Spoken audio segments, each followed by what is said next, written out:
number, letter. It's fine.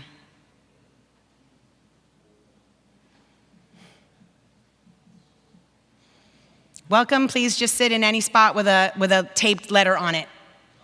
Letter number thing, so that way you're spread apart. Now, one of those with the number letter on them. Okay, the stream is up, so hello, Frost family. We are just waiting for the trainer who I'm told was walking up to the front door right now. We're gonna give him like 2 or 3 minutes, but if he is not here yet and not ready to start, I'm gonna start.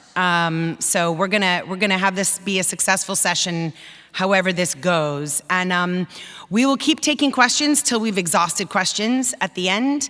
Even if he has to go, I can stay, and I'm quite good at Blackboard. So we will also be recording this, and we will make this available on our Frost coronavirus page as soon as we're done, so that you'll have it like by the time you get to your next location. So, so let's sit tight for a second.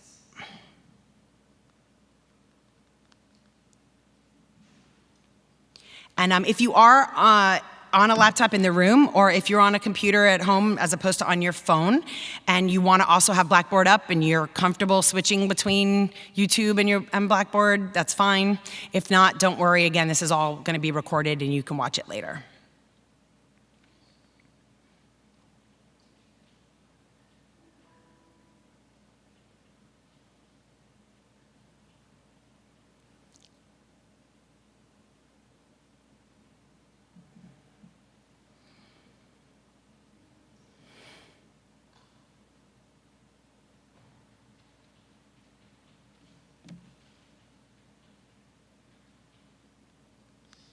All right, I heard a text from some people saying they're having trouble with the live stream.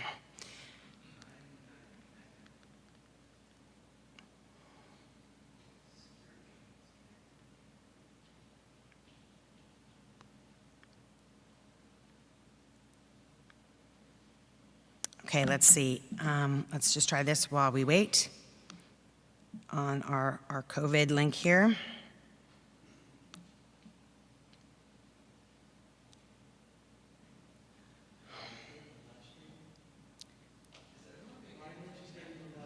I'm making sure that people are able to get on the live stream.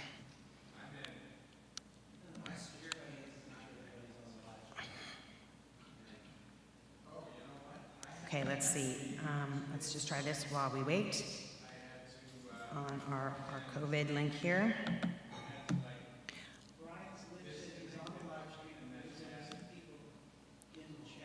Okay, great. All right, so it's just 1 or 2 people. Okay, I'm hearing from other people.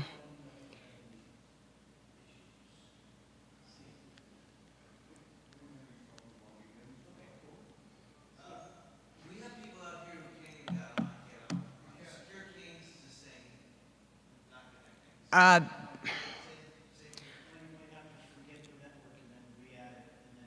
That one, yeah, I have to say that, yeah. Most of the room's on secure canes, so it may be a very thing unique to your own computer, and it's a PC. So if you look here, if you go to your Wi-Fi and you see secure canes, if you go into, if you right-click, you say forget. If you see this, Lansing, look up here. Then go back to secure canes the next time. It'll prompt you for a password, and see if that gets you there. Okay, so the person that couldn't get in is in. All right, well, you know what? I'm gonna start because time is precious. So I'm gonna just walk you through this to start with in the best way I know how. I did not prepare the training, so you're gonna just, we're gonna do this together. Okay, so Blackboard. First off is getting to Blackboard. It's courses.miami.edu. I'm assuming you've all probably figured that out by now. You can probably click through from MyUM and a lot of other places. When you first come to Blackboard, this is the home screen that you see. What you see in the middle are the courses that you are teaching this semester. So what happens is each semester is here, and when you get really advanced, you can tell it which semesters to show you or not. You don't need to worry about that for Monday, okay? So I'm looking here at my spring 2020, and yeah, I know you're sitting here going, really? She teaches all that too? Yeah. So these are the courses I am teaching this semester. all of your courses are already there in Blackboard. Every course for the university gets a Blackboard course set of pages created for it. And so the first thing that you have to do if you're going to use Blackboard is you're going to go into your course, which starts as a default setting of not visible to students. Okay? All courses start as if they're not visible to students. And that's so you can go in, you can build it, you can add your syllabus, you can do a bunch of stuff, and then you're ready for the big reveal and you pull the curtain up, right? So they all start as not visible to students. So the first thing I'm gonna show you is how, when you're ready, you make your course visible to students. Once it's visible, the next time they log on to Blackboard, bam, they're gonna see it right there in the middle under My Courses. Okay, so let's just, these are already visible, but I'm just gonna go into one of these and show you the setting. So I clicked on my course. Let's just talk about how to make it visible first, all right? Welcome, I've had to start because we're running late. So come on up and get your laptop ready and then you can take over. So to make your course visible, you're gonna scroll all the way down the page, and on the bottom left are all these tools for professors. Students don't see these. Professors see these things, teaching assistants see these things, but down here on the left, these are tools that you will see as a faculty member, all this course management stuff, okay? So to make your course available to students, you're gonna come down to customization, properties, and then in the middle of this page, there's a question, make this course available to users. You're gonna set yes. If you've never used Blackboard before, right now your courses are all set to no. By setting yes, now everything you set up here, students can see it. Okay? That's sort of the first thing about making it available. All right? All right, let's pause for 1 second and let me figure out a transition to our trainer. Hold on.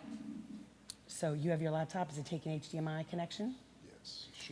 Okay, so I just covered off how to make your course available, and they will need to know what does the default setting look like, because I've already recustomized all mine. What does it start with syllabus, course content, blah, blah, blah. They need to learn how to upload something to give people, how to post an item, how to use Blackboard Collaborate. Okay. Might even be the first thing to start with is Blackboard Collaborate, because a lot of them might teach private lessons. They don't have to post a zillion things. They're not doing tests. Are they using Zoom? They're getting Zoom training tomorrow. Okay.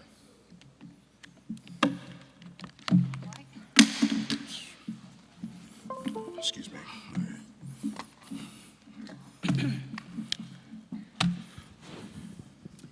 Okay, so we're gonna switch over to our trainer, who I'll ask to introduce himself in a second. And what I'm gonna do is become a question fielder. We'll probably leave questions at the end, or maybe at a really obvious breaking point. So a couple of things that I would have done, but I was a little disoriented getting this started.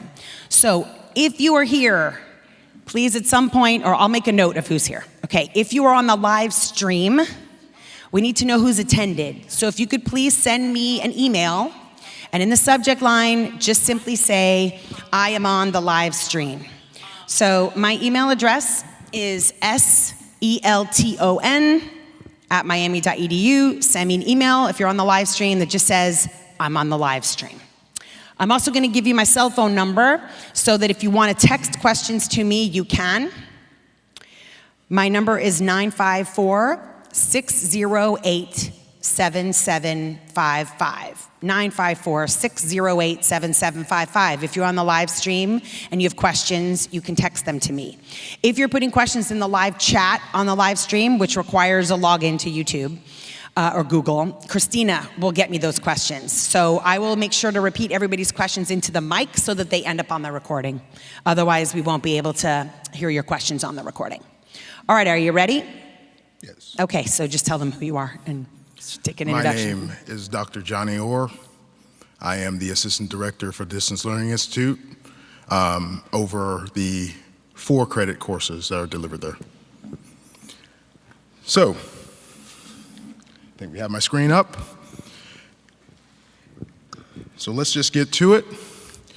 Most of your course, we call these course shells. You will have access to update and modify these as you need to.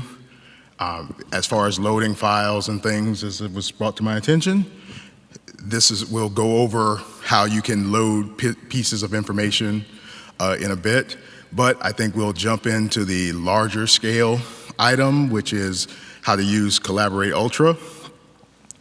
So with that, a couple of things you'll have to know about your Blackboard interface.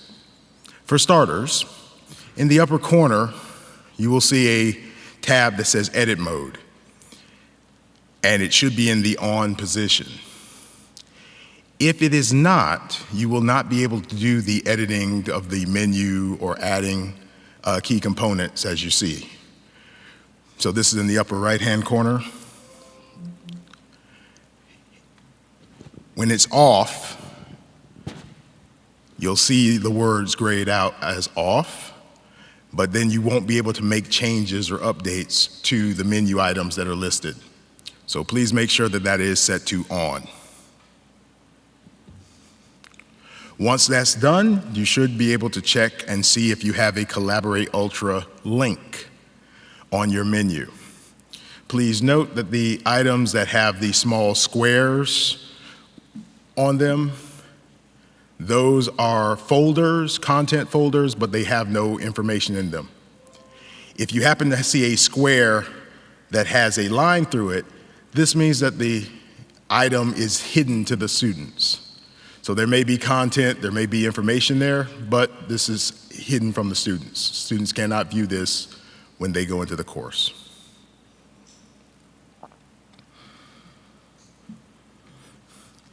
If you do not see a Collaborate Ultra, Blackboard Ultra item, once in edit mode, on the left-hand side, you will see a small circle with a plus sign in it. This will allow you to add tools to your menu and other various items. You do this by going down to the tool link, giving your item a name. In this case, I'll call this Ultra.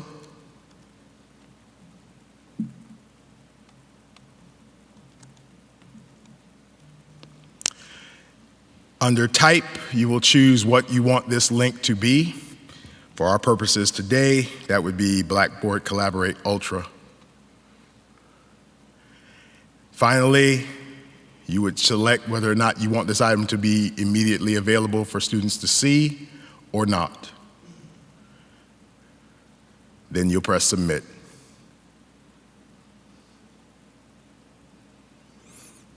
The item will show up at the bottom of the screen, of the menu. Now this brings up a good point. You'll notice on my menu I already had a Collaborate Ultra link. This is not another instance of Ultra. This is going to the same copy within the course. So having multiple links will not give you multiple Ultra instances. But there's no need to have multiple links. Correct. This does give me an opportunity to show you how this is deleted. You get two chances to delete an item. The first window will come and ask you, are you sure you want to delete it? And then delete it again. This is because once you delete an item, there's no way to get that item back, including if you've already put a bunch of other things inside of that folder. So this is why you're giving two chances to actually delete those items.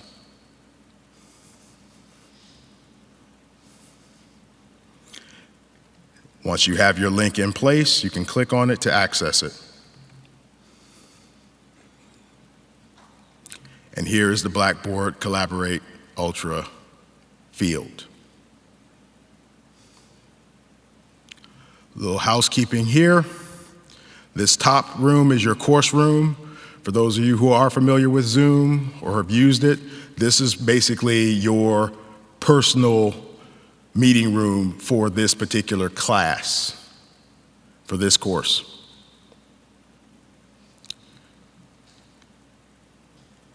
Create session allows you to create sessions that are going to be scheduled for a time in the future. You can create a session that will open right now, and we're going to go over those settings. One other place here is this menu. This actually has a technical term. It's called the hamburger menu because of the 3 lines that are over each other.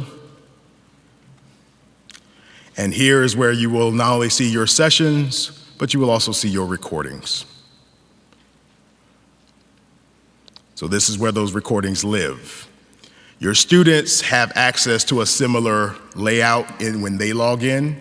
So you do have the option of either providing them with the links to your recordings or just directing them to go here. I will show you later how to set the settings that will affect what the students see, but on the right-hand side, you see the circle with the 3 dots.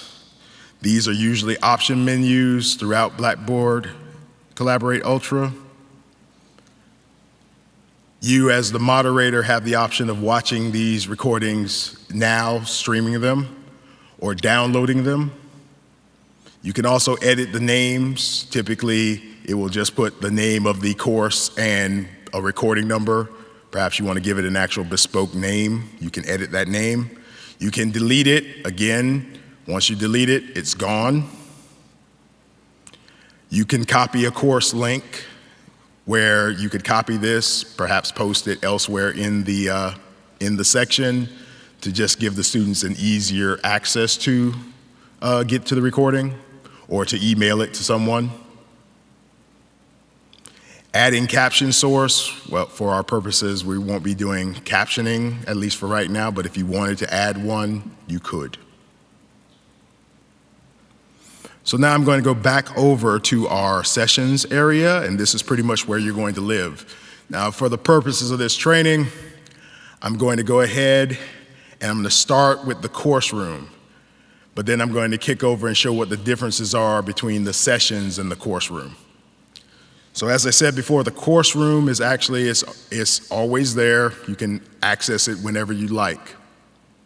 You don't have to necessarily schedule a time for a course room. With that said, the first time that you log in to Blackboard Collaborate Ultra and you access something, you're going to get tip windows like you see on the screen right now. So after this training, if you go in, I'll show you where to access this information, where you can actually see some tips, tutorials, and things for various items in the program.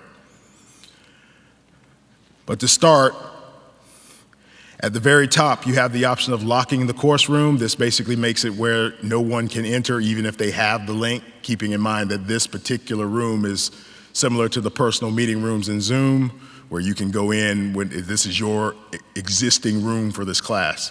Anyone with that link can go into it. If you want to lock it out, just don't want anybody just going in, you can lock it so that no one can enter.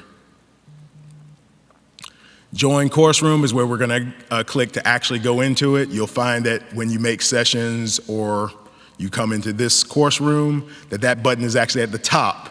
Sometimes we have the tendency to try to scroll to the bottom to see where to log into something, because that's usually where our saves and things are. For the course rooms and for the sessions, you'll find the join link to be at the top.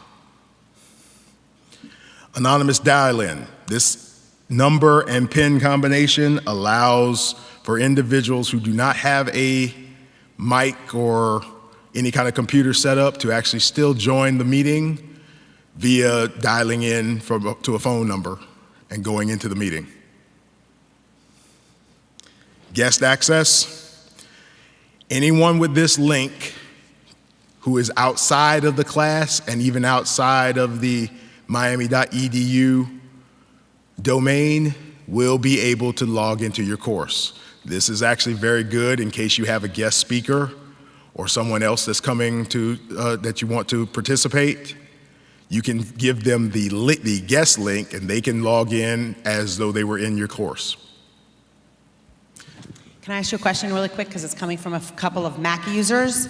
Up on the top left, where you created the collaborate option, way up in the left where you had the little plus sign circle, they're not seeing that on a Mac. Are they in edit mode? So, I don't know, we'll check. Yep. So they have to be in edit mode. They have to be in edit mode. So if you're in edit mode, which is what I would have thought most professors start with edit mode, It can, but the idea is that if they're in that position where they don't see that thing, that's the first thing to check. Okay. If they go and look in the right corner and they see that it says edit mode is off, that's why they don't see the plus, that's why they don't see anything. Okay, so that's the first level of troubleshooting. Correct. But then, so on a Mac, they should still see that plus sign in the top left? They should, and one other caveat, they should be going through Google Chrome. Use Google If they're Chrome. using Safari, if you're using Internet Explorer, and to a very small degree, if you're using Firefox, though Firefox doesn't usually have the issues, that's the next level. Chrome is the recommended browser. Chrome is the recommended browser. Okay, all right, I'll find out if they're still having trouble. So Perfect. thanks, carry on. Thank you. Good question. So again, you would copy this link, and there is a convenient copy button there, and you can paste that and send that to your students or to the prospective individual who's going to come in and speak or be part of the presentation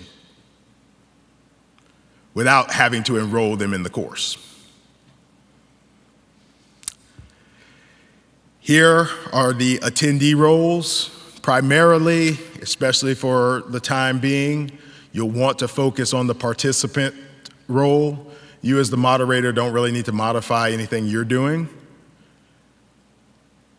But this is where most of your students are going to exist. They're going to be participants. With that said, if you want to allow them to download the recordings, this is the box that you would check for them to do that. If you uncheck it, they will be able to watch the recordings, just not download them. So if you recall on that screen under recordings where we had that menu as a moderator and an instructor, the students, their menus say watch now and download or just watch now.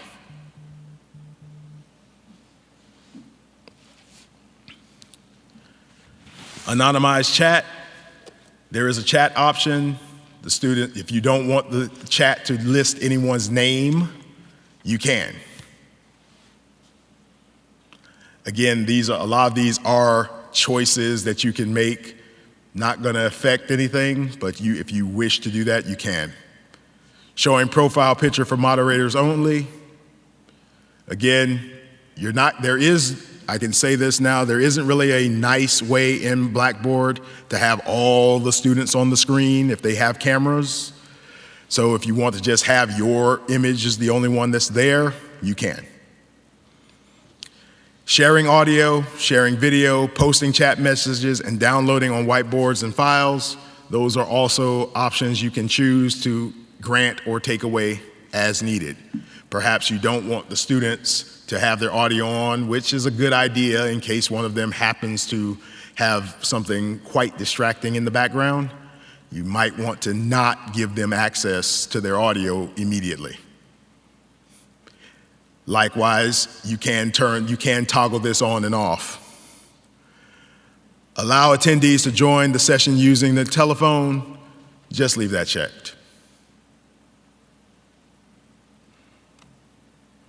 Finally, private chat.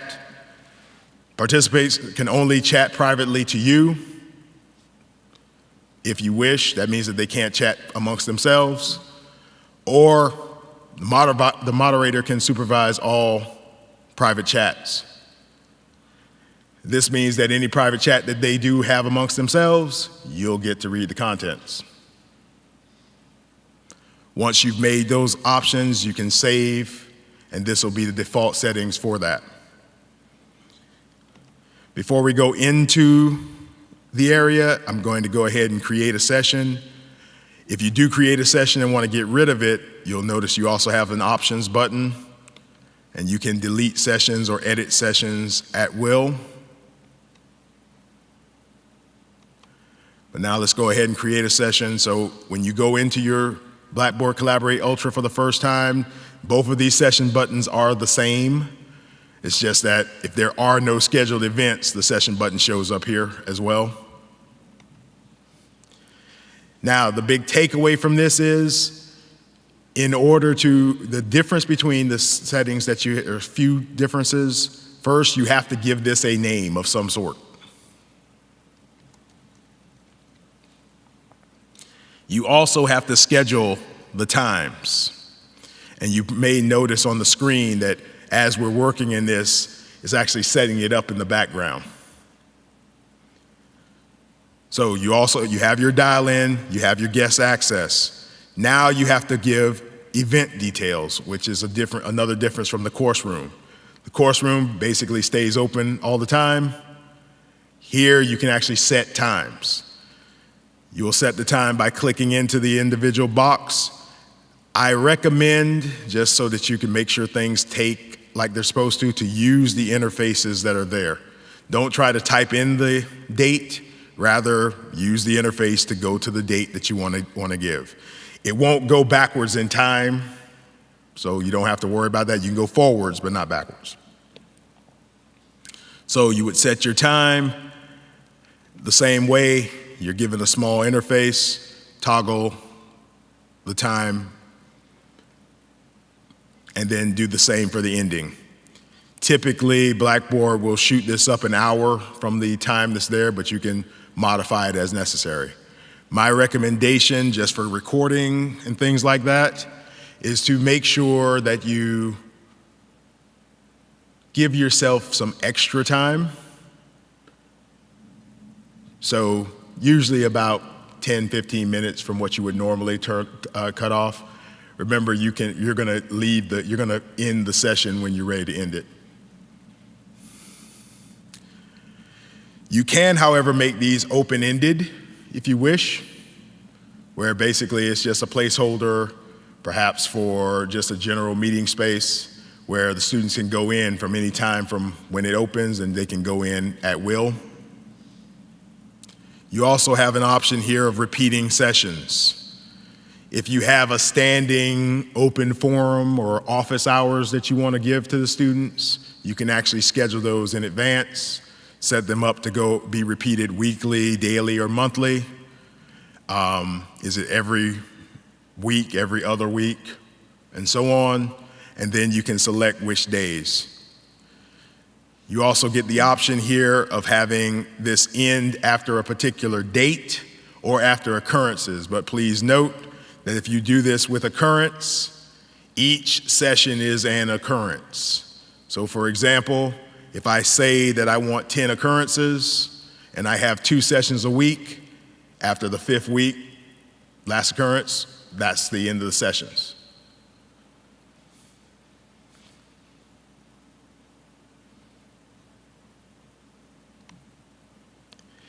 You also give them the option of going in.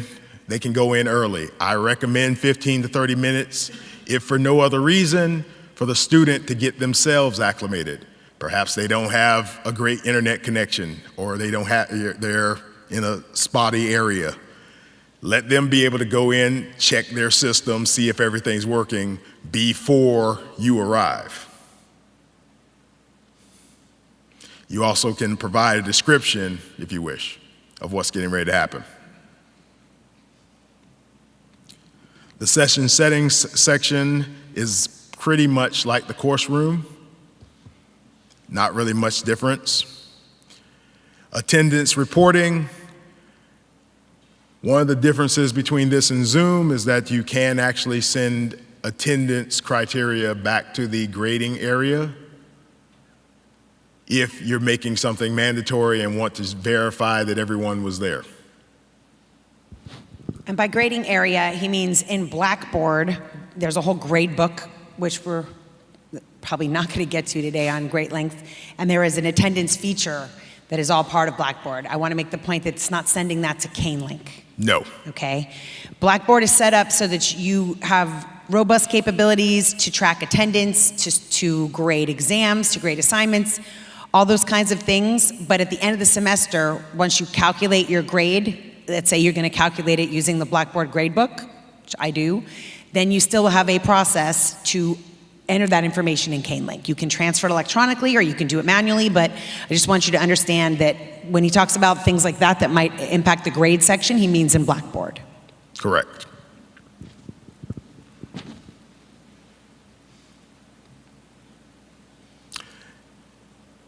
This is they base this on whether or not the person is late or absent, and how much time do they need to stay in the course before it flags them as not having attended. This is not by any means necessary, just a feature of the product.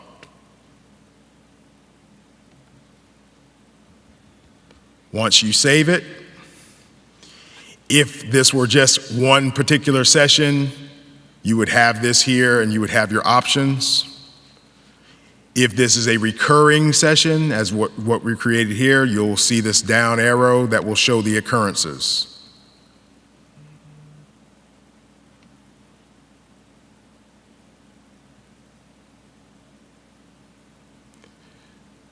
You'll notice that it says not started yet. So students will see where these sessions are being had, but they won't be able to enter them until the parameters you've set come to fruition. So now with all of this said, we're going to go ahead and take a look at what it looks like. So I've clicked on my session, and now I'm about to join the course room item. First time I'm doing this on this machine, so it's asking me to allow my microphone. Please do that if you have one. System will do a check, and if you see that it's working, acknowledge that it's working. If you don't have a microphone or a camera, it will say that the camera isn't here and give you an option of skipping these tests. Again, the first time you log in, it's going to offer the option of doing a tutorial. I'm going to click later. And on the menu inside of Collaborate Ultra itself, if you do ever want to get more information, you can go to Tell Me About Collaborate and look at some of the items there to go over some of these, just as a refresher. That is found on the hamburger menu here inside this interface. This is also a good point to show you that here is where Start Recording is. If you'd like to record the session and the items that you have, this is where that will happen. And we're asking that you do record all of your sessions, especially anything that's going to have more than one student, like lectures, labs, all of that. Private lessons, it's generally a good idea to record anyway for lots of reasons, but we do want you to record your sessions. And I've got questions coming in text and email. I'm compiling a list, so I will get to them and take more from the audience soon, okay? Since we are here, the recommendation is that you stop when you click start a recording, come back here to stop the recording before you leave the session. The reason is that if you have given that extra time and you leave the session may not actually close immediately, and it will continue to record. So to verify that you're done, once you're finished recording, come back in and actually click on stop recording. To leave the session without just closing the window, you can actually come down here to leave session. Depending on the size of your screen, this could be very low in the lower left-hand corner of the screen.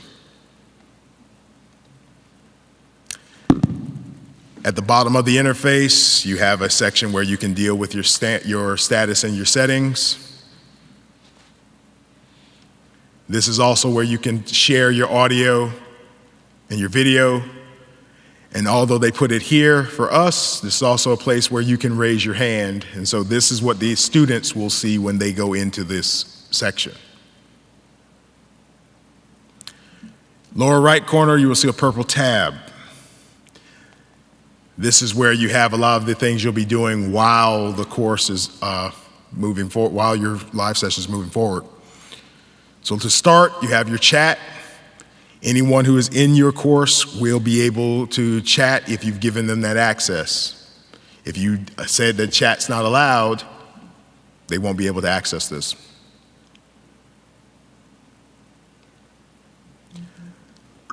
There are 4 tabs along the bottom. The first one is chat.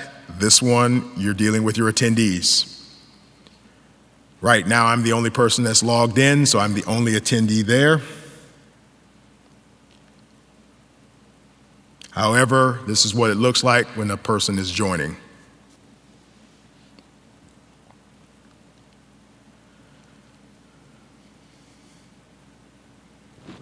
What would be a great idea if you're going to play with this is get your TA or one of the students, you know, who you feel is very tech savvy and willing to work with you, and try a test with them this week or something. Go into a room, have them join. We're going to talk about how to raise your hand.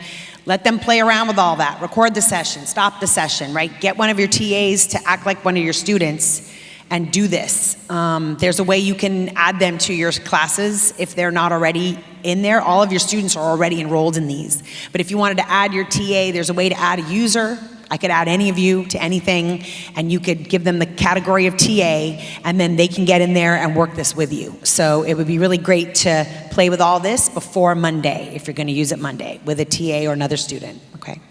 Thank you. You also have the option, going back to what we were mentioning earlier, you can send someone the guest link.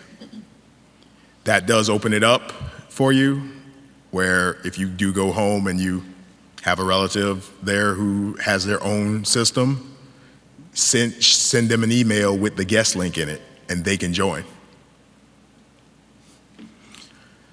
And just to clarify, there was a question on the live chat. Yes, he's saying start recording, then you do your teaching, and then you say stop recording, and then you leave the session, right? That's the order, okay? So what you have here, you also have some options here. Again, there's our option icon. At the very top, if you go and look at your attendees, if you have that many, you can actually search for an attendee's name. You can detach this panel, which will pull it out so that you can have it a little more maneuverable.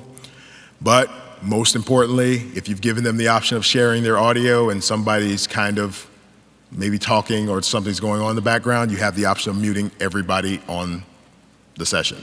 I tend to, you know, if you're doing a one-on-one, then of course they're talking. If you're doing anything with more than one person, I tend to mute them all, and then they raise their hand, and I unmute them, right? Don't leave it all wide open. You're gonna have all kinds of background noise from all the students.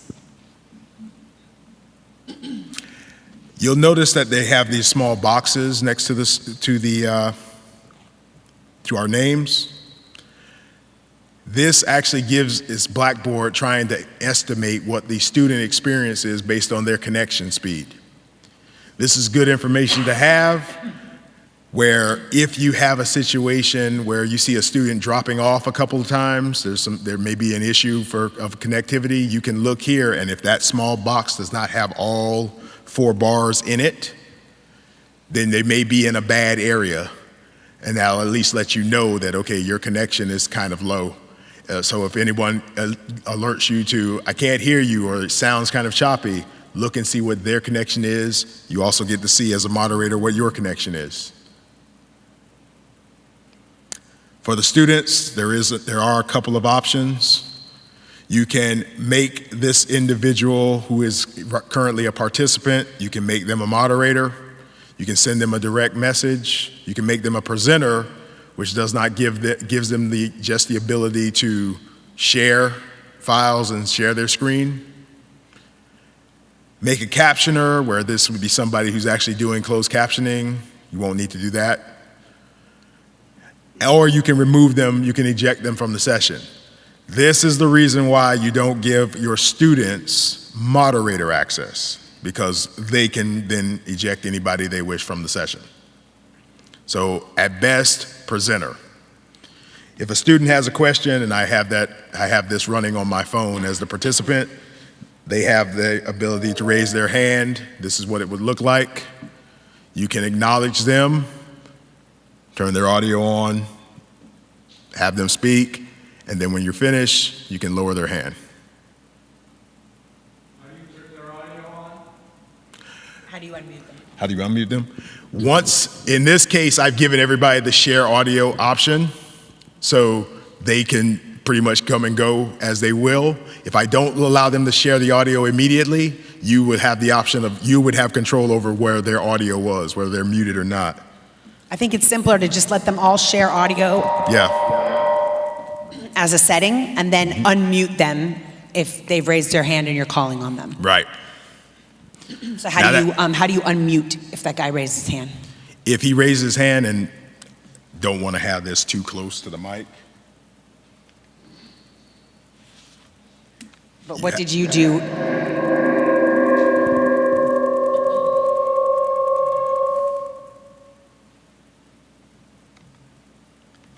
because again, since we actually have the access, I've already had this meeting started where they had the access. There would be a microphone icon where you would be able to go and unmute that person. So if you set it up where they don't have that access, you should be able to go in and unmute them since you told them that they weren't able to share their audio. For the purposes of going forward and having everyone stay on the same page, best practice, either turn the audio off and then turn it back on and allow the people to talk, or as you were saying, just mute everyone. From the live feed, some people are just saying, can you show that hand raise again? Yes. So students will see on their cell phone or They their see the computer, same- they have a little icon, they can just raise their hand, and then as the instructor, you'll see it pop up right there and a little notification.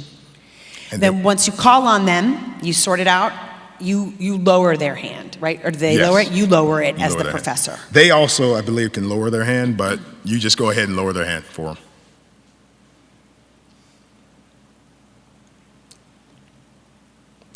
The third tab is where we do all of our sharing.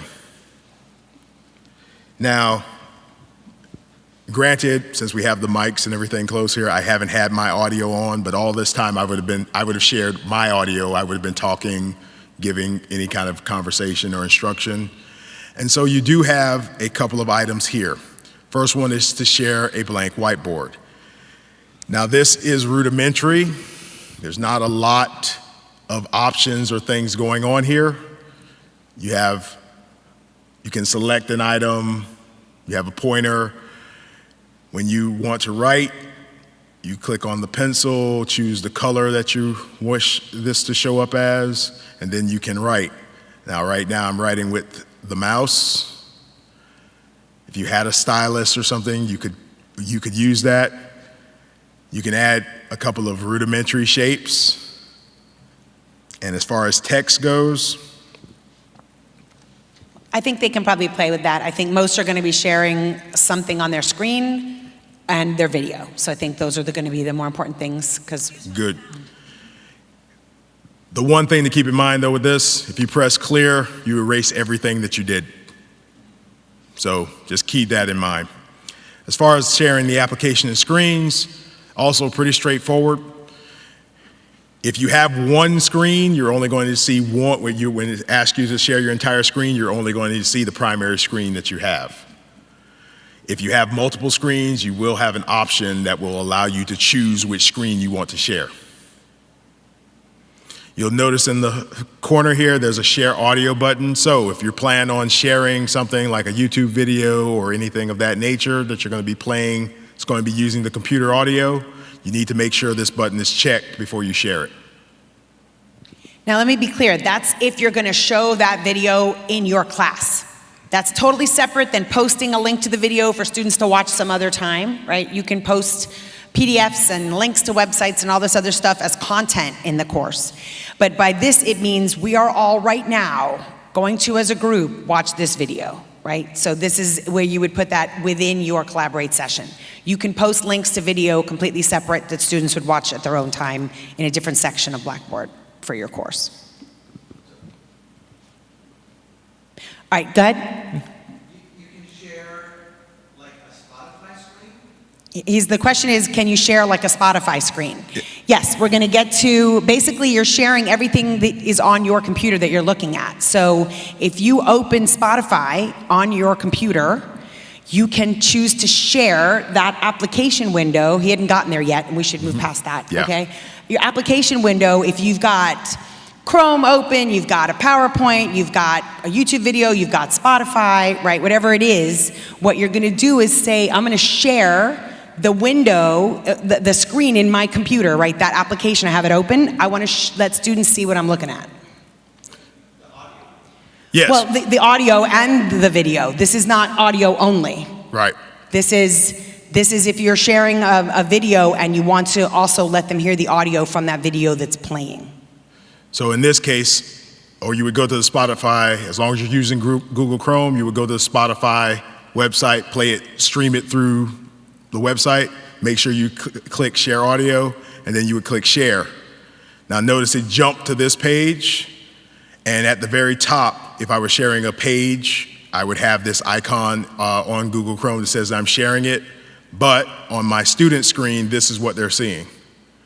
And so to that question, they would see your Spotify screen, and they would also, as long as you were sharing the audio, they would be hearing the audio you're playing on your computer.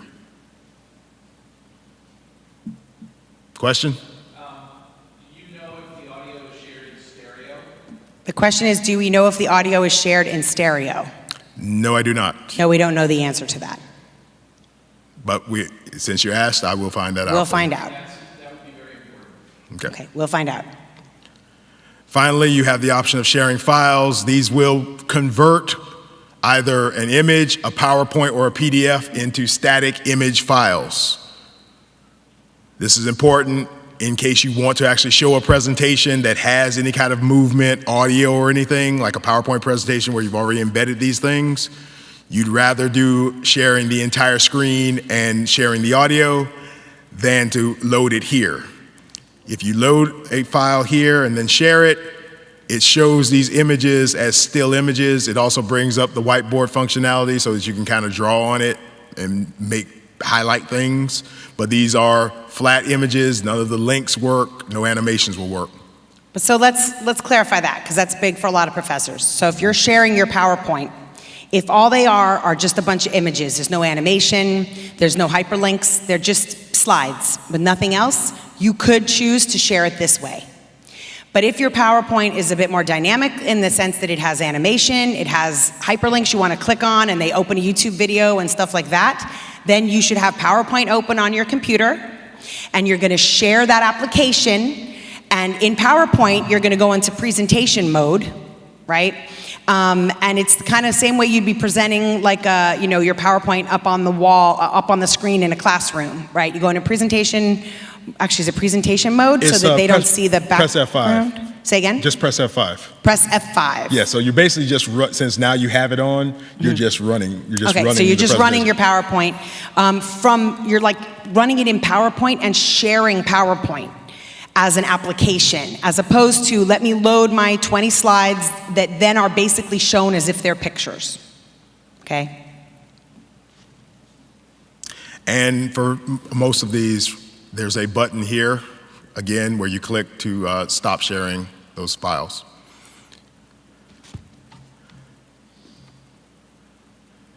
There are options for polling and for creating breakout groups, but those are more advanced settings, and we can go over those at a later time. I do have a question from online about breakout groups and integration with Zoom, so we might leave that and come back to it at the end, because Okay. I do think breakout groups might be a bit advanced. This is a good time then, we'll just do that, because the breakout groups that are here and the breakout groups in Zoom are different.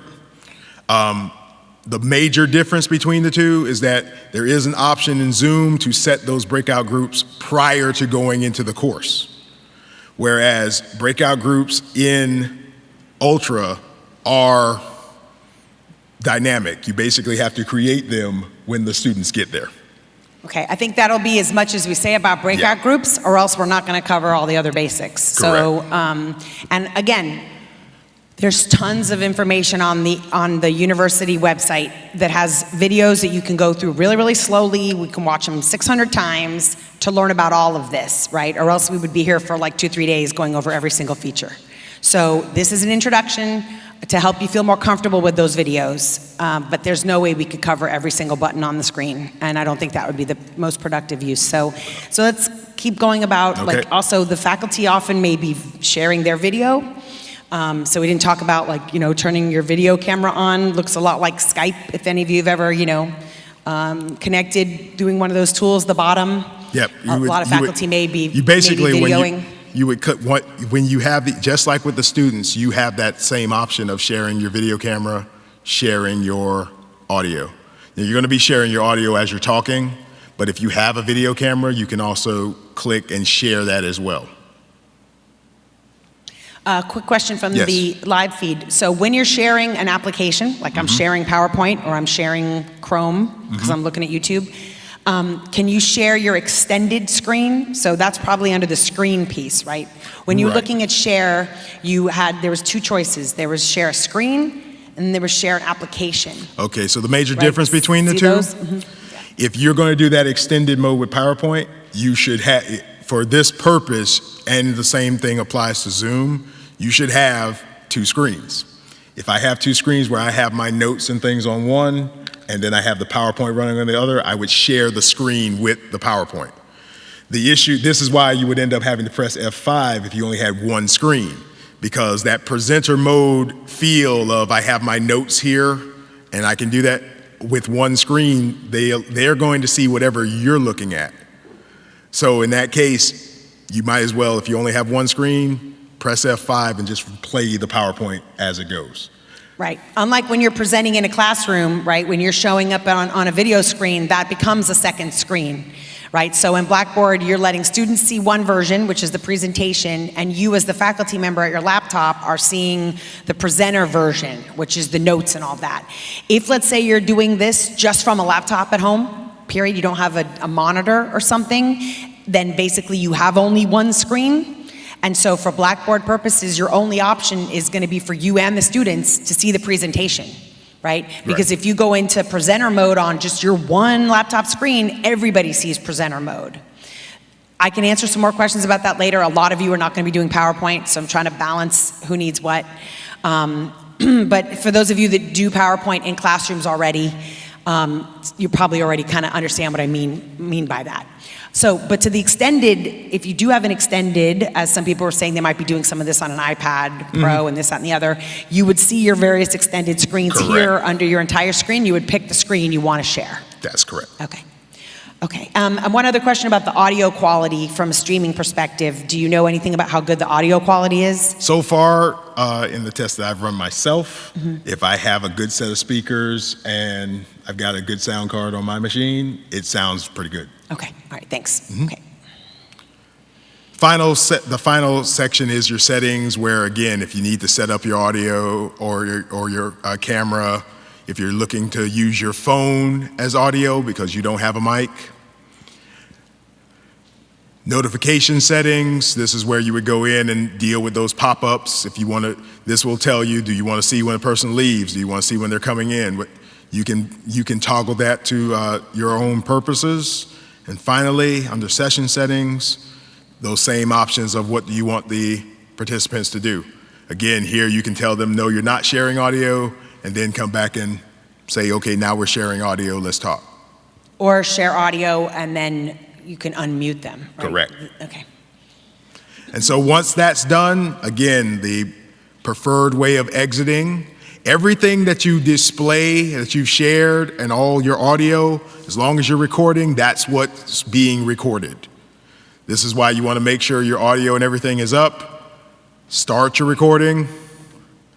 You will see that the session is being recorded. You will also notice in the corner that there's a small recording icon. And then when you're finished, stop recording. And when you're done, leave the session. You will get this rating system that comes in, and you can either do the rating or skip and go. When everything's done, you can close your window, and you're good. The actual recordings themselves can take up to 48 hours. They usually don't. They can be 10 minutes, they can be 30 minutes, could be an hour. By that he means for it to finish rendering and creating the final output, which is basically a video, that then students can access. So they don't assume that if your lecture ends at 12:15, that students can see that recording at 12:20. It might take a number of hours till that video resulting from that session you just recorded is available on Blackboard. Okay, so where do they see that once it's there? That will be under their recordings. And so they will see the video, it will have the date and the time and how long. Okay, so one of the questions from the web was, if you do a session in Zoom and then you record it, does it show up here under the Blackboard Ultra Collaborate recordings or at a different section? You don't have to go show where yet, just is it here or somewhere else? It actually lives in Zoom unless you've created, and this is what you'll learn in the training, unless you've created a link here, you won't be able to just instantly access it. Okay. But it does all live in Zoom. Okay. So for those of you wanting to conduct virtual classes, right, everybody's got Blackboard Collaborate Ultra, just like you all have a class in Blackboard. And you all now have also the second choice of using Zoom. And there is an integration between Blackboard and Zoom. That's really going to be the focus for tomorrow's training. There's a ton of Blackboard stuff we have not even touched that I'm gonna force a quick intro of. Oh no, that's fine. But so that's the question that came in. If you're doing Zoom, then it's gonna be in a different place. Yes, And that's a whole there was also a different- question about breakout groups for Zoom. Same thing. So yeah, if you're in Blackboard Collaborate, you're using the Blackboard breakout sessions, Right. the Collaborate sessions, or you're doing Zoom and different Doing Zoom those breakout doing sessions with those. benefits. Right. Okay. Okay, so Let me know what you need. So as far as loading files, So actually, let me pause you for 1 second because Yeah, this no problem. question was all over our live stream. Go ahead. So let's say you are teaching private lessons and you've got section for freshmen and sophomores, a separate course for junior, seniors, different levels of grad students, and you're thinking, do I have to set all of those up as separate Blackboard courses? The answer is no. Those courses can be merged into one Blackboard course. The same is true if you're teaching a combined section of whatever it is. For example, I teach MMI 537 and 637. I have those merged, and I have maybe separate exams in there for my grad students, but 90% of the content I'm giving them is the same. We meet at the same time, so I wanted those to be merged on Blackboard. So you cannot merge them yourself. You open a Blackboard help ticket, and they do it for you. And they do it pretty quickly.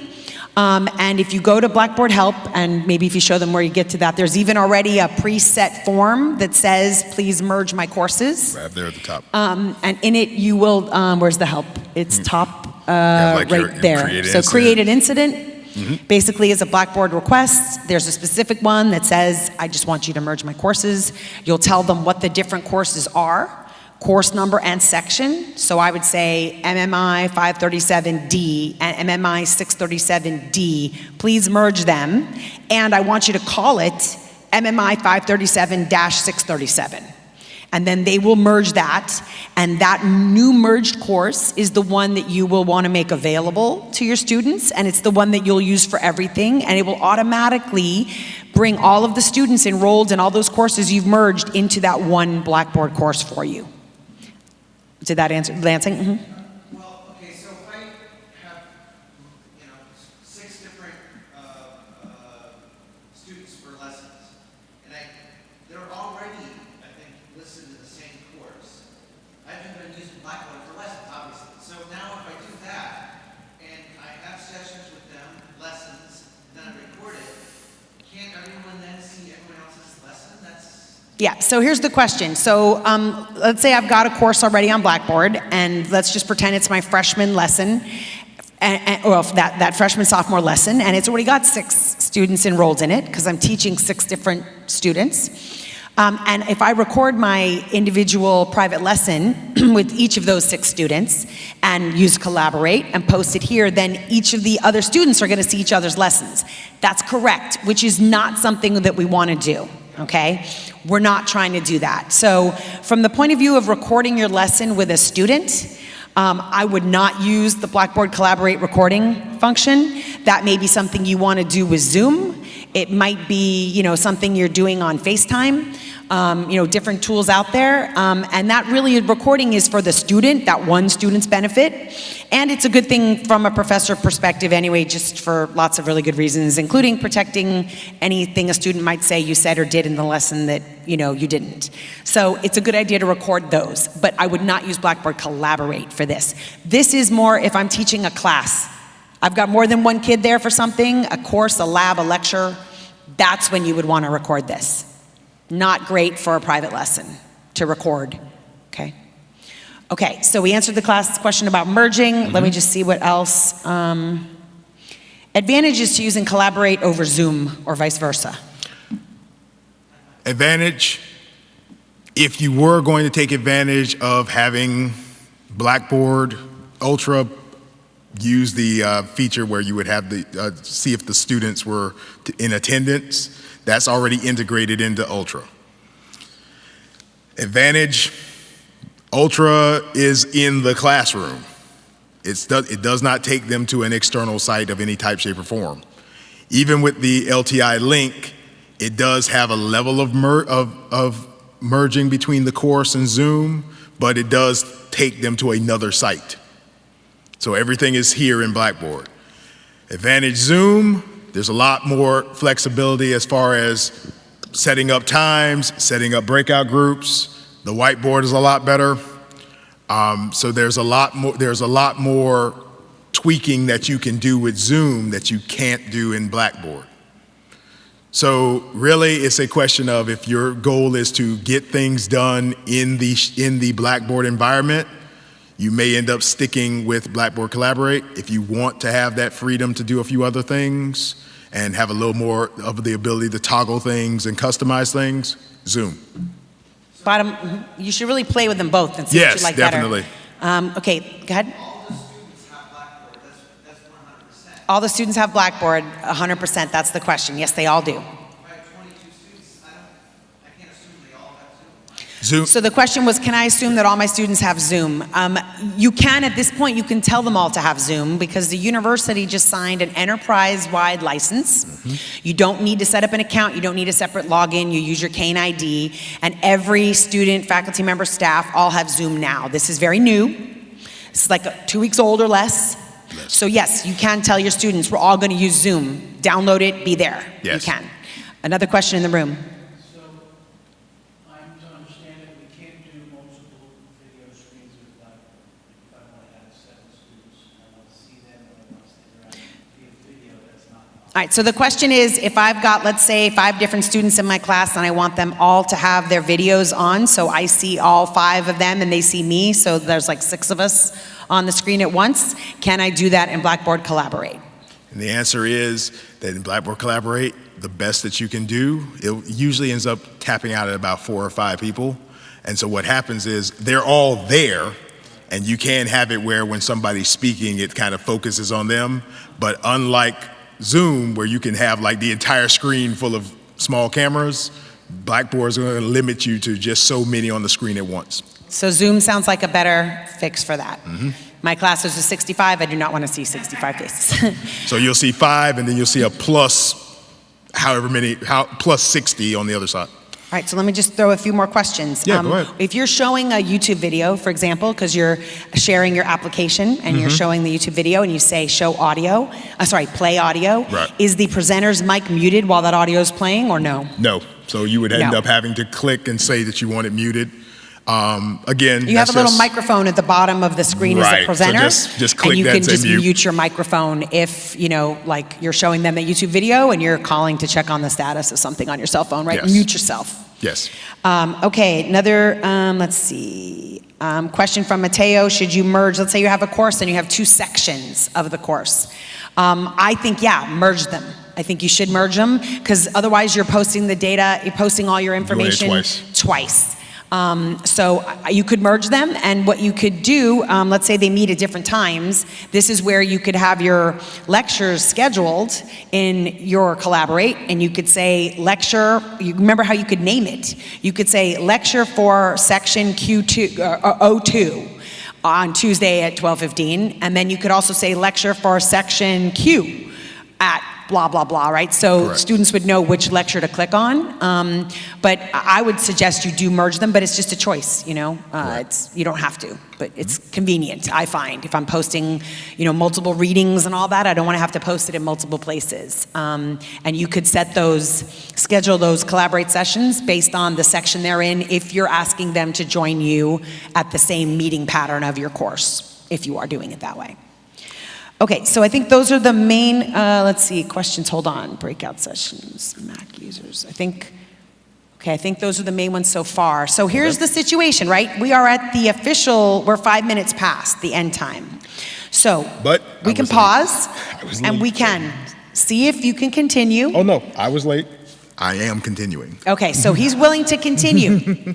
Those of you in the room, if you need to get up and go, nobody will be offended, don't worry. But you may need to be a little creative about how you step over the seats without getting close to somebody else. Those on the live stream, we won't be offended if you drop out. We're gonna keep going and we're gonna record this. And so you can come back and finish watching, you know, where we left off. We are now basically at 1 hour plus 5 minutes in if you wanted to remember where you may wanna start watching from next time if you have to leave the live stream. So the other things I think it's really important to cover, and then we can go wherever we go, is I think we want to show people how you can post materials. So how do you share a PDF syllabus? How do you, put some materials up there, different kinds of materials, audio files, video files, PDF, whatever. How do you share materials? And how do you set up an assignment that you're going to make students submit something for? Then we can see if anybody wants to talk about exams. Exams are not beyond the realm of learning how to do, but I don't want to call them easy. You know, like if you're like, I don't even know what screen to go to, you need to get a little more comfortable, I think, before you build an exam. Yes. But all of this stuff is online, okay? So this is not your only chance. We have another question in the room before we continue. Exactly how do I access the videos of these sessions? How do I access the videos of this training session? Oh, sorry. So once we're done live streaming, we will have the recording, and on our Frost COVID-19 page that I'm assuming you guys have all seen, you go to the My Frost portal, my.frost.miami.edu, and that will take you to a home page. You'll see some pictures of students at the top. You scroll down a little bit, and then there's some buttons. And there's a big orange button that says COVID-19 at Frost. When you click on that, you're going to see all this information we've been sending you in emails from Dean Berg. It's all there on that page. And under faculty training, a section, we will have a link that says to access the Blackboard Training recording, click here. And it will open basically an unpublished YouTube link. But we're not kind of putting it out there for the world. But all of you will have access to it by clicking through that link on My Frost. Okay, so let's talk about sharing information, posting any kind of file you may want to share with students for them to be able to access your syllabus and other things. So the easiest way to do this, you'll notice that I have a section here where I'm calling it syllabus, but in order to create that, you now go back to your circular item here, and the easiest way to do this is just to make a content area. You can name this whatever you like. It's basically a folder. In this case, we'll call it documents. Again, we want to make sure that it's available for the students. And then we can press submit. Now I have a folder called documents. If I allow my mouse to highlight over, I'll get a cross arrow. And if I hold the mouse, I can drag this to another section of the course. Again, you can rename these and notice that it has a small square next to it, which means it's empty. Once I click on that, I can now add files to this folder. The way that I would do this is that I can build content, I can add an item, or I can add a file. If you know that this is the file that you want to share, PDF, a PDF Word document, simply click on the file option under Build Courses. You still get a chance to give it a name. You will then go ahead and browse your computer and go and find that file. You have the option of letting the students have this open in a new window. As far as adding alignment, don't really need to bother with that right now. If you're not ready for this to go out to the students, and maybe it's just something that's a work in progress, you can actually select whether or not you want the students to see it immediately or not. So in this case, you can actually permit the user to view the content. You can say no, and you'll still load the file, but they won't be able to see it immediately. You also can set date restrictions, whether display after or display until, and when you're finished, you will press submit, and the file will be shown up. I do this for the PDFs in my syllabus. For example, different readings of documents that maybe I actually have, the authority to share that document. I will say, pay attention to the copyright rules the university has sent out. Don't get yourself some kind of ebook and post the whole ebook here. Okay, you're not allowed to. This is essentially like making photocopies for your students in a class. And just because this is educational doesn't mean you get to just, like the same way you couldn't photocopy an entire textbook and give it to your students, you can't post an entire ebook here. So you just need to be a little aware. You don't have to be hyper concerned, but you just have to understand, just like you couldn't take a vinyl record, make 30 recordings of it and pass out 30 CDs to somebody, right? You just have to be a little conscious of what you're posting. Correct. So for our time being, you basically would be sharing those primary files. If you had an audio file, you could actually share an audio file directly, and the interfaces are pretty much the same. You can also share a YouTube video here, and it will sort of embed the YouTube video right there. The students can play. They could also, you can choose to share the YouTube link with them if they want to open it in the YouTube app. So you can play around with all these things, and because you can post something, then you can delete it if you were just playing with it. There's no harm. You're not going to break anything. No. To give you some comfort factor, you're not going to break anything. No. And it's good to post something, get with your TA, say, hey, can you see it? Were you able to see it? Does it look right? You can work with your TAs like that. And when you're finished with it, you will notice that you have an options icon, little caret symbol next to it. You can make these available when necessary. You can move it to the other sections in your course, and you can delete it if you've made a mistake. Yeah. You can also go back and edit those settings that you originally started off with. So now that we've done this, assignments. So assignments is under the assessments tab. Third item down. Like creating an item, you can give this a name, be as specific as you like. You can actually type in any kind of information that you want. If you have links that you want to share, you can post those here as well. If there were any associated files that the student would need, you can actually attach those here. After that point, you're now getting into the assignment options where you can set a due date. This will mark this late if the student turns this in after that due date. Next, you have to give this a point scale of some sort, even if it's 0.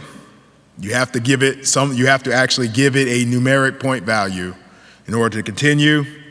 There are also other options, a lot of them. Primarily, your individual, what you're going to want to focus on is who's going to be turning this in. So individual submissions, and under the submission details, how many attempts do they get? Is this a single attempt? Do they get multiple attempts to turn in this assignment and how that's graded? Or is it unlimited attempts? As we keep going, you then finally have availability. Do you want to make this available, and then do you want to limit the availability of the assignment? Suggestion, if you set the due date, don't have it close. Don't give them an until. You may have it open on a particular date, but you'll have the due date. If someone turns it in late, it'll be recognized. Yeah, it'll be marked as late. I've done that before where I set the end date and then that one kid that's like, can I have permission please to turn it in tomorrow? I've got to go back and change this or else they can't access it. So best advice here is just put the day you want the exam to be available. Don't enter a display until. Right. Set your due date, and then when we have a look at what an assignment looks like in the grade book, when it's, you see everything that is in need of grading, it'll be marked as late, and you'll see that, and you can decide what you want to do about it. Can we scroll up? Because I want to talk about Safe Assign. Got it. Because I use that heavily and others do. So when you are having somebody submit something like a written document, if you want to submit it to the Blackboard plagiarism checker, it will do that automatically if you set something to be Safe Assign. This check submissions for plagiarism using Safe Assign. If you do that, it will submit it, and then when you are reviewing these assignments for grading, you can see the Safe Assign report, and it will give you a plagiarism analysis. If you don't set that, though, when you do this, it's very inconvenient because later you will have to then submit each of those yourself manually to the plagiarism check. So you'll only do that once. You'll go, let me make sure I don't do that again. Allow students, there's a button there that lets the students see the result of their plagiarism check. And you can also tell it if you don't want anything, you want it to do the check, but you don't want this paper to now be included in the database to be used for future plagiarism checks. Right. So those are some options there. I'm not going to spend more time on that because that's fine. A lot of you won't need that, but it is there. But the key is setting that to be yes when you set up the assignment, not after you've got 100 papers submitted. Correct. Yeah. Okay. So once you've finished getting your settings, you will submit. The students will see the assignment and any associated information. When they click on the assignment, they're told how many points they could get. They're given all that information, and then they're given the option of submitting a document or attaching the file. But actually, let me also point about that because I've used this back and forth. So let's say you want people to submit a paper. Right. You're going to have them upload a file. Correct. Could be a Word document, a PDF. But sometimes you just want a paragraph that's a reaction to a video, and you don't need a full-on Word document, right? I just need a paragraph. They can actually type a paragraph straight onto the screen in Blackboard, right here, there, without submitting a document. They can click Write Submission and then just submit it, and this will still be entered as you did submit the assignment. So, and students could do either. I tell them in the instructions, don't bother uploading a document, just type your paragraph right here on the screen. Now, that might be important to a lot of you because you're going to be assigning students in some of your performance classes, let's say videos to watch of amazing performances. You want them to write a reaction to it, which is a great assignment. You would do that by creating this assignment. In the instructions, you could actually put a link right there to the video you want them to watch. And you could tell them when you click on the assignment to submit your paragraph, just type it right there on the screen in Blackboard. You don't have to write a fancy Word document with header, footer, all that, if that's not necessary. No, it's not. So the other thing is when you created that assignment, now you have a column in the grade book. Correct. Because you have those points. Yes, let's go ahead and take a look at that.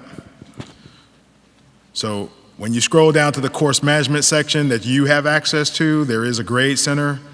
You can actually take a look at the full grade center. You'll notice that there was also a tab here that said assignments. So if I didn't want to have to go through everything, I could just go right to my assignments. And it will usually show the last one you did will be on the far right. Here is my assignment. By clicking on the small caret next to it, I can actually go ahead and grade the user's attempts. If there's a download, I can go ahead and download those. So you do have several options that you can do with this. Also, once the assignment is set up, you also have an option of seeing what needs grading. So if you go to your grade center and you see needs grading, this area will show that as students start to submit their assignments, you can go here and see that, oh, I have people who submitted assignments. And if it's late, it'll be marked with a big orange word late. Yes. The grade book is a whole nother thing, just like exams are a whole nother thing. Some people use Blackboard. In fact, one of my colleagues hanging out in here uses Blackboard for a variety of things, but maintains his own gradebook separately outside of the system, which is fine. Yes. I set up my gradebook at the beginning of the semester. I've set up attendance. I set up the exams. I've weighted it all. The whole formula about how it's going to calculate the final grade is there. So I'm a heavy user of the gradebook. So you don't have to use the gradebook. Correct. To manage your grades. The grade book is where you'll go, or that needs grading, to see the assignments, and you can grade them there, and then you can see the results of your grading in the grade book. But you can calculate how you're coming up with that student's grade wherever you want. You don't have to do it in Blackboard. And This you is will more- end up having to enter it into CaneLink. Right. So this is more of a convenience factor. It's a convenience if you want to use this capability. I have a question in the room.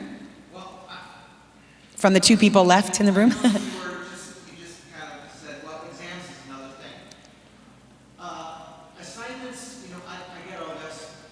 I do a lot of my assignments on Blackboard already. And I don't care if they have open notes or whatever, because I'm asking them to think creatively, blah, blah, blah. Exams, my dilemma is not with how to, because I've already looked how to, I can create an exam. It's proctoring, it's like philosophically, my exams, 90% of the exam is facts. Who did this? True or false? Blah, blah, blah.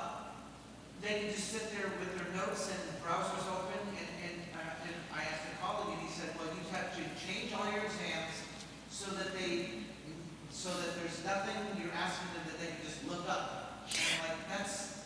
All right, so let me explain the question. So the question actually moved into the exam realm. And it's true, no, because assignments are more straightforward. So the exam question was a slightly bigger philosophical one that says, and you'll correct me if I don't have this right. So let's say today in my in-person class, I give students an exam. It's a closed book exam. And now I'm trying to figure out, how am I going to do that online? How will I make sure that they're not just looking up every answer on the internet, or looking at their notes, right? Or sitting with their best friend in a room, or, how can I control students taking these test questions and making sure they really, they're answering them based on what they know, not just what they can look up, right? That's the question.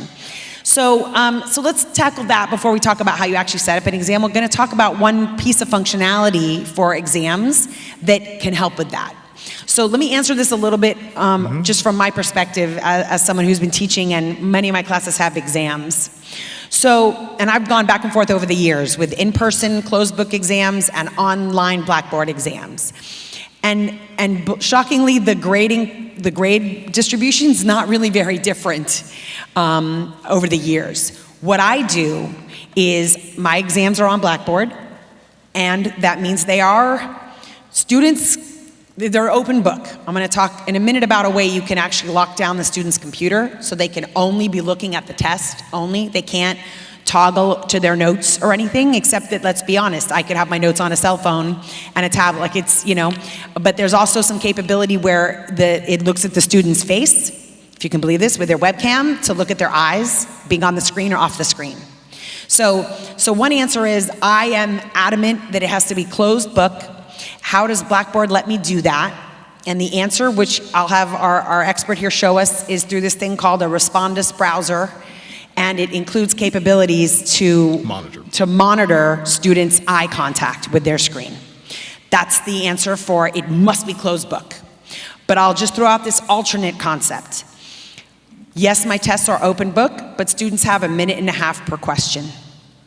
And so what I say to them is, if you think you're going to have time to look up all these questions, you're going to fail. So you need to study like it's closed book, and you'll fly through the questions off the top of your head. And you know what? If you have to look up the answers to 2 or 3, I'm all right with that. And over all my years, the grading of my tests with the same questions has not been any different than an in-person closed book versus online. At first, I was like, oh my God, they're all going to get A+. Like, this is too easy. But they don't, because most of them still struggle with 1.5 minutes, like you know it or you don't. It takes you 30 seconds to read the question. So one way to not be as worried is to be very limited in how much time you're giving them to complete the test, because you can't control that. You can say, it's 40 questions and I'm giving you X many minutes, and the test closes at that time, so chop chop, you know.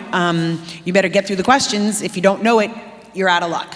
That's one option. But let's have our expert explain how this Respondus browser works so that you can give effectively a closed book exam on Blackboard. Okay, so he was saying, the professor saying that half his questions are short answer and essay, so that might make it even more difficult to have a quick test.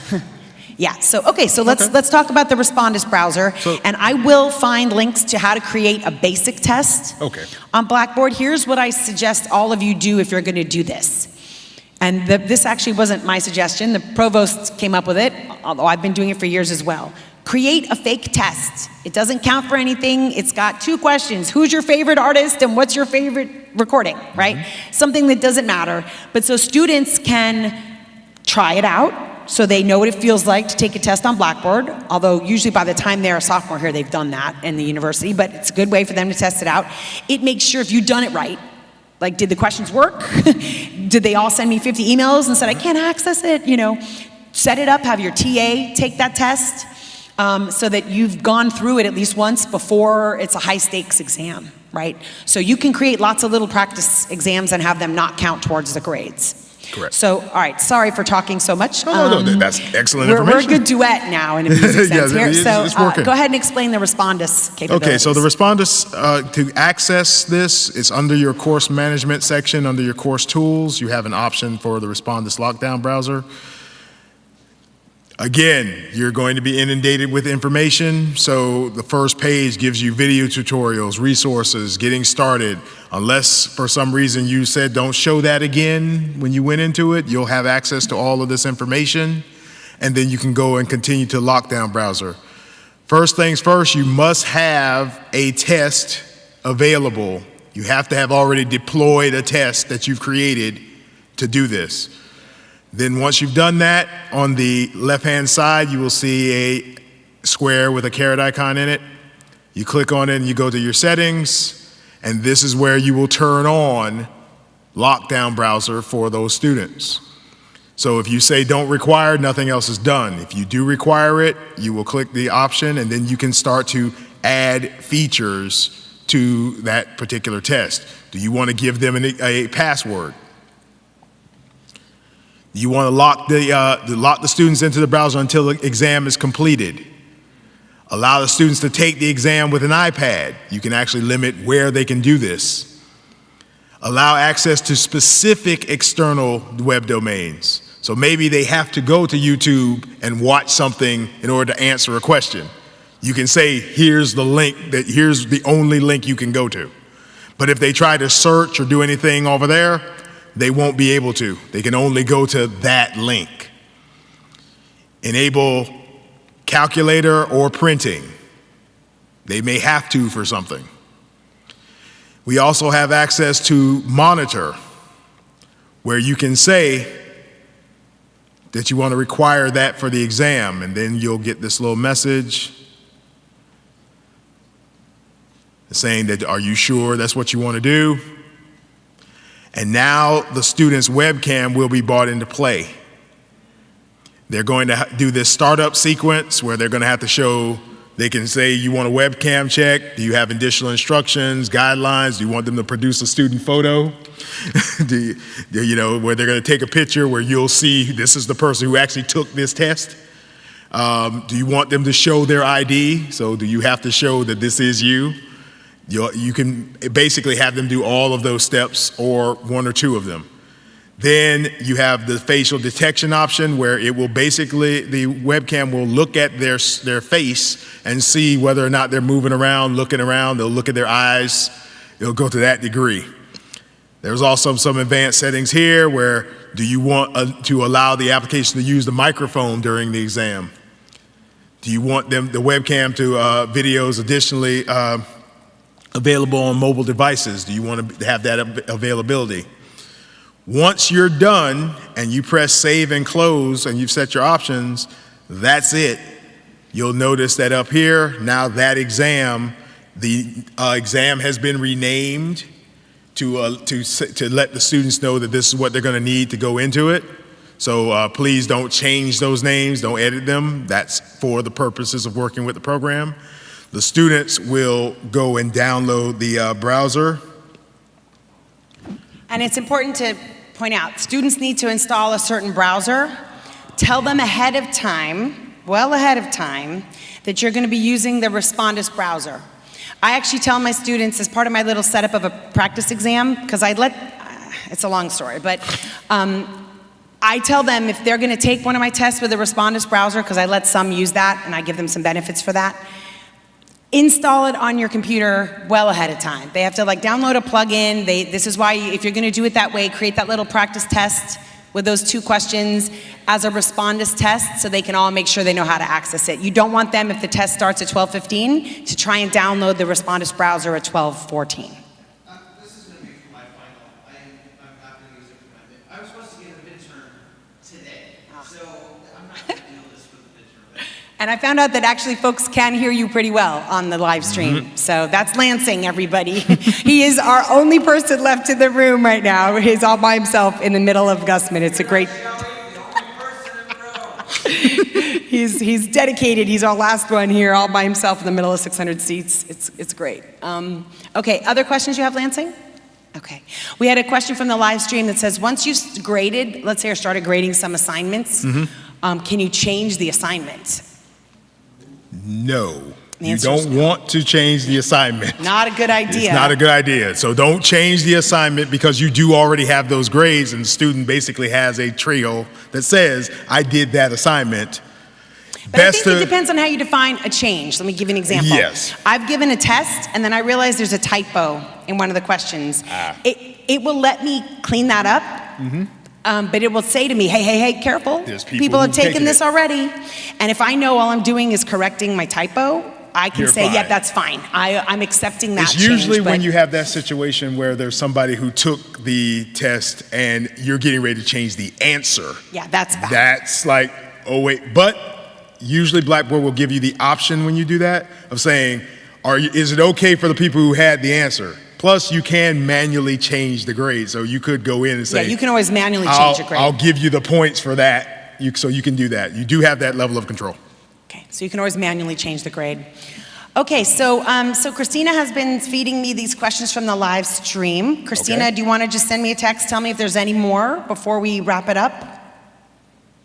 And what we will do is we will make sure, I'm going to find some resources that say something like how to post your syllabus. Here's a link to show how you would upload And something you as a won't be the only PDF, one. or how to start an exam, how to I'll create an be here. exam. So I'll find links to that and post them on our site.